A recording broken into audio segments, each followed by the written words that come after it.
আমি জানি বৰ দুখ পাইছিলোঁ যে আমাৰ ইয়াতে তামোলপুৰ সমষ্টিৰ অন্তৰ্গত সনতলা গাঁৱৰ বহু দিনৰ পৰাই কিডনীৰ সমস্যাৰে এজন ভাল ল'ৰা ভুগি আছিলে। তো লাষ্টলি গোটেই দুটা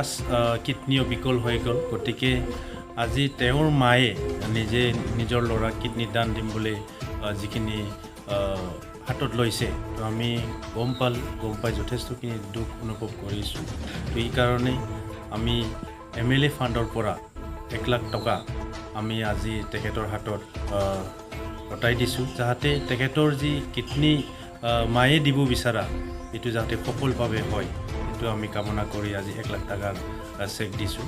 লগতে আমাৰ ইয়াৰ কাৰণে 1 লাখ টকাৰ যি চেক এইটো সোনকালে কৰি দিয়াৰ বাবে মই অসমৰ মুখ্যমন্ত্ৰী ডক্টৰ হিমন্ত বিশ্ব শৰ্মা ডাঙৰীয়াক ধন্যবাদ জনাইছোঁ আৰু বিটিআৰ প্ৰধান প্ৰমোদ বড়ো ডাঙৰীয়াকো ধন্যবাদ জনাইছোঁ যে আমি MLA হিচাপে অনুৰোধ কৰা মৰ্মে তেখেতসকলে উইদিন 1 উইক 1 সপ্তাহৰ ভিতৰতে চেকখন যিখিনি কৰিবলৈ কৰি দিলে, ইয়াৰ কাৰণে মই ধন্যবাদ জনাইছোঁ আৰু ভগৱানৰ ওচৰত ঈশ্বৰৰ ওচৰত প্ৰাৰ্থনা কৰিছোঁ আমাৰ যি ল'ৰা কিডনী বিকল হৈছে, মায়ে কিডনী দান দিয়াৰ পিছত যাতে ঘৰৰ লগত, পৰিয়ালৰ লগত আৰু গাঁৱৰ লগত আৰু সমাজৰ লগত আগৰ নিচিনাই হাঁহি ফূৰ্তিৰে যাতে জীৱন যাপন কৰিব পাৰে, এইটো আমি কামনা কৰিছোঁ। जोंहा आदाखौ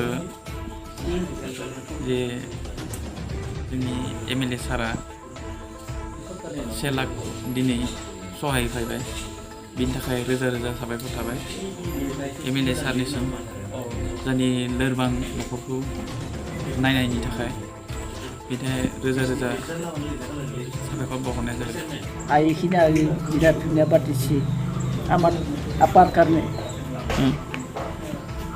তাকে বিৰাট ভাল পাইছোঁ। আৰু কি হৈছিল